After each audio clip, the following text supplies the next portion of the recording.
Hey guys, thanks for tuning in to another video on ForgottenWeapons.com. I'm Ian McCollum, and this is the MAS-38 that a couple of you have spotted on my gun wall. This has finally cleared NFA transfer, and I actually have it. And we are taking it out to the range today because I have been getting a bunch of comments from people asking, when are we going to see it? When are we going to see it? And to be honest, I am equally excited. Now, the hassle with this, the hurdle, is that 7.65 French long ammunition is extremely difficult to find.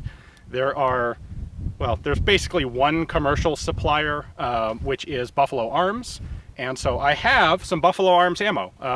When the gun cleared, they actually were out of stock.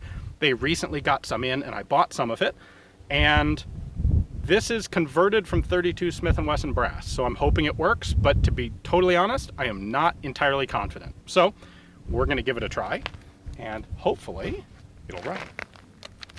It's an open bolt submachine gun, so bolts back, ready to go.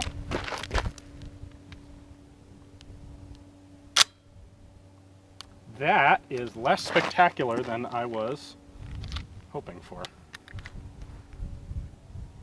Yeah, so I have the round in the chamber without a primer dimple on it. Let's try dropping the bolt a second time.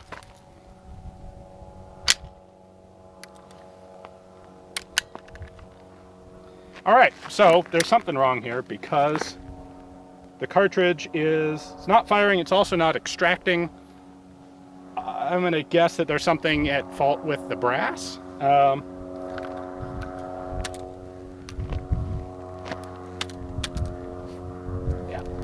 Can you hand me a cleaning rod? Thank you. We figured this might be important. So in order to clear this thing, it's clearly not a hang fire because there's no dimple on the primer. I'm going to hold the bolt open, and then I'm going to release the cleaning rod and just drop it down so that should it discharge when the rod hits it, it won't hit me. No. All right. We're going to try a few more rounds before we come back.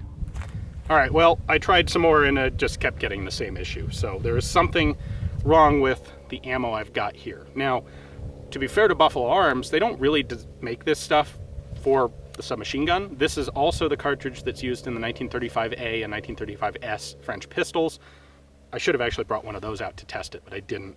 All reports I've seen are that it runs fine in the pistols. So what's going on here is this cartridge isn't really all that close to anything else out on the market. It's virtually identical to the 30 Pedersen cartridge, but that's not very helpful for finding ammo.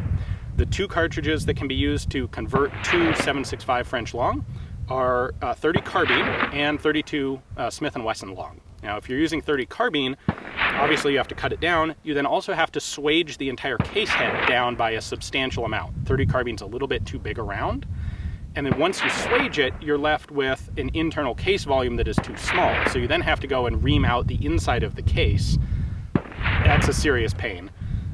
If you use 32 Smith & Wesson long, which is what Buffalo Arms has done, you have to turn off the rim, because that's originally a rimmed revolver cartridge. You then have to cut an extractor groove, and I hear different stories about whether the cartridge is strong enough at the extractor groove, because that wasn't a particularly strong cartridge to begin with, and now you've cut a big groove in the middle of the case head. Some people say that those will blow case heads off in submachine guns, but they work in pistols. I think there's something, maybe it needs more of a crimp, maybe the bullet shape is not quite right for proper function in the subgun. I don't know exactly what it is. Unfortunately, that's pretty much the only good supply. There are a couple of other small vendors on the net. I don't want to mention specific names because I've had some, because I wouldn't necessarily recommend them. What I'm going to attempt to do is get someone like Starline to start making the brass for this. I'm really hoping that, in part because of you guys out there in the audience who are also interested in shooting French pistols, and maybe even a couple of you who have these submachine guns, I'm hoping we can make a case to someone like Starline that it is worth producing the ammunition. And if I'm able to do that, then we'll be able to do a bunch of shooting with this. Surplus ammo, I know people are going to bring it up. The vast majority of French surplus 7.65 long is duds and hangfires and not reliable. I have a little bit of it. It's also steel cased, corrosive primed. It's kind of gnarly ammo. They stopped using this pretty shortly after World War II, so all the surplus is quite old. Anyway, hopefully in the future I will be able to source a reliable and commercially priced source of ammunition so that not just I, but all of you guys can also do some shooting with these. Sorry we didn't get to actually do any today. I was hoping. I can't say I'm entirely surprised that it didn't work though. So that is just kind of how it goes with some of the older, more obscure cartridge firing firearms out there. Thanks very much for watching. Check in tomorrow and we'll have a gun that actually works.